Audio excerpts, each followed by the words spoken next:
Živijo, sem Luka in res rad vrtnarim. Letos se bom lotil urejanja cvetočega balkona, zato se odpravljam v vrtni center Eurogarden.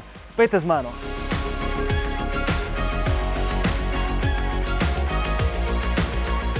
Živijo. Zanima me, letos sem se lotil urejanja cvetočega balkona, pa me zanima, kateri pripomočke mi priporočate za to? Torej, za urejanje cvetočega balkona potrebujete balkonska cvetlična korita, lonce, posode, ustrezne substrate, gnojila in pa seveda rastline, ki vam bodo polepšale ambient vse do pozne jeseni. Recimo kateri lončki? Lahko se uporabljajo seveda tudi glinaste lončke, so zelo primerni in pa naravni, lahko so plastična korita, lahko so korita iz kakšnih drugih, bi rekel, mas. Tako da imamo ogromno tudi prezimnih loncev, tudi za trajne nasade, tako da predlagam, da si kar pogledava lonce in pa seveda ponudbo balkonskih rastlin.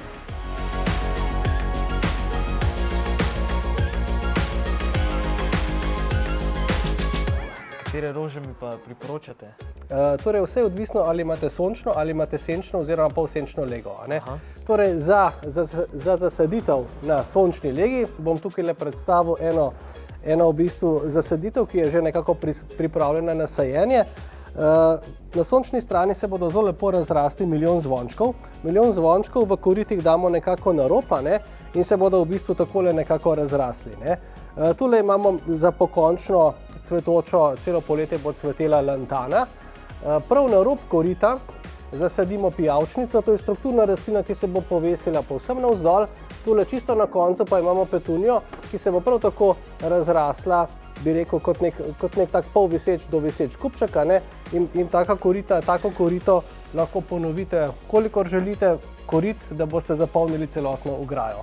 To je ena varianta, tukaj imamo zasaditev v kontrastno rdečo, rumeno-oranžni barvi z različnimi toni zelene. Potem druga varianta korita za sončno lego pa imamo tule. V tem koritu imamo nastavljene prav tako surfinje, ki se bodo nagnile močno navzdol. Za pokončno zasaditev nam bo poskrbela gavra, ki bo, bi rekel, s takimi drobnimi socveti cvetela prav tako celo poletje. Na koncu imamo surfinjo in pa tukaj imamo eno na sredini visečo navadno bršljanko. In vse skupaj nam bo zapolnilo v harmonični barvi, to je pa ton v tonu. Kako pa to zalivam? Kar se tiče zalivanja, priporočam, da uporabljate ali čisto navadno zalivalko, če pa vas ni doma, oziroma če želite, bi rekel, da ste med prazniki, vikendi ali pa dopusti rešeni, pa imamo tukaj že pripravljene sete za zalivanje. Tale set ima mikrocev 20 metrov dolžine in pa 10 kapljalnikov, prav tako reducirko za uravnavanje pritiska v ceveh in pa seveda zatiče da boste, bi rekel, kapljalnike oziroma da boste cevi lepo speljali čez korita, tako boste poskrbeli, da bodo vaše rastline, bi rekel, zalite. Ampak to mora nekdo odpreti in zapreti verjetno. Dobro je, da nekdo zapre, obstajajo pa tudi, bi rekel, timerji kot neke ure, kjer lahko, bi rekel, sprogramirate. Je pa vsekakor dobro, da nekdo pogleda, če vse skupaj res, bi rekel, pravilno deluje. Kaj pa gnojila?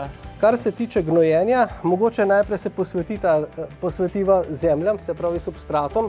Pri nas imamo substrate, res kakovostne substrate, ki imajo že dodana gnojila in pa tudi pripravke za zadrževanje vode, kot je agrogel, in pa seveda tudi druga vlakna, ki omogočajo in pa dodatke, ki omogočajo prepustnost, zračnost in pa zadrževanje vode, kar je tudi zelo važno, zelo vpliva na rast. Če imamo substrate, ki teh dodatkov, se pravi gnojil, nimajo, predlagam, da se uporabi 6-mesečno dolgoročno, bi rekel, ozmokot gnojilo. To so take kuglice, kjer se gnojila sproščajo v odvisnosti vode in pa temperature, predvsem temperature. Hidrogel poskrbi za večje zadrževanje vode v zemlji. Kar se gnojenja tiče, za začetek izberete vodotopno, kakovostno vodotopno, bi rekel, startno gnojilo v kristalčkih, se pravi, potem kasneje pa dognojujete z gnojilom za cvet. Dobro je treba za cvetenje, pospeševanje cvetenja, dobro je treba prebrati in upoštevati, koliko gnojila pride na 10 litrov vode oziroma pač in kolikokrat gnojimo. A ne. Vi lahko gnojite tudi z vsakim zalivanjem, ampak je treba potem koncentracijo zmanjšati, zato da ne bo v zemlji preveč gnojil. A zalivam pa zjutraj pa zvečer? Ali? Najbolje je, da zalivate zjutraj pa zvečer, se pravi nekaj takrat, ko je najbolj, bi rekel, največja vročina.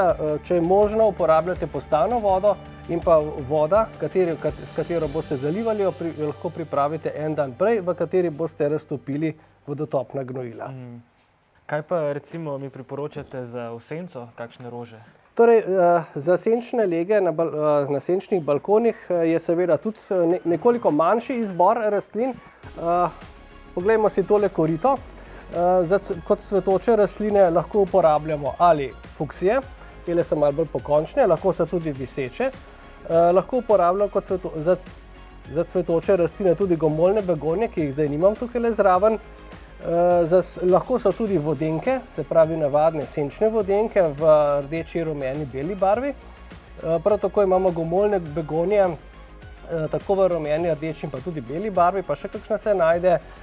Kot strukturne rastline priporočam v vsa korita tudi sončna umestitev kakšnih trav, ki bodo lepo cvetele do pozne jeseni, in pa viseče strukturne rastline, kot je sladki krompir.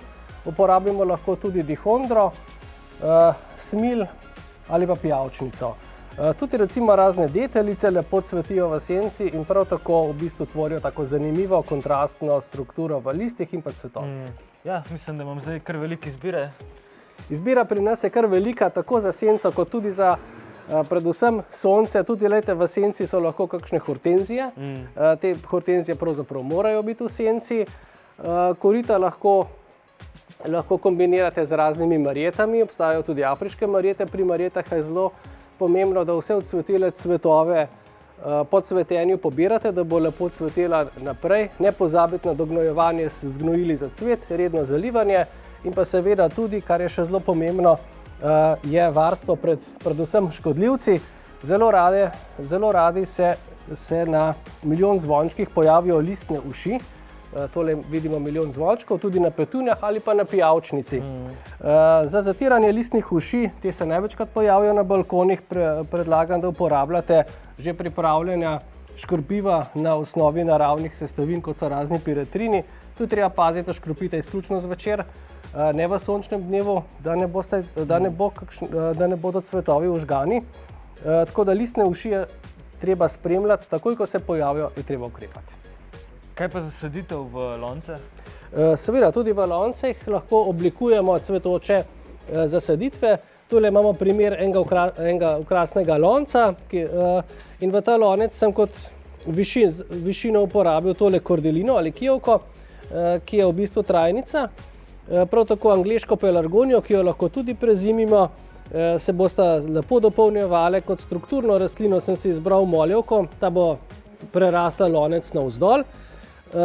Tole krompirjevko, ki bo cvetela belo, in pa na drugi strani, ta se bo prevesila čez, in pa tule na drugi strani sem uporabil eno verbeno v beli barvi, ki bo prav tako lonec prerasla nekoliko navzdol. Tako bomo poskrbeli za višino, strukturo, ki se bo prevesila navzdol in seveda bujno cvetenje v belo-rozasto-vijolični barvi. Ne pozabimo tudi na obešanke.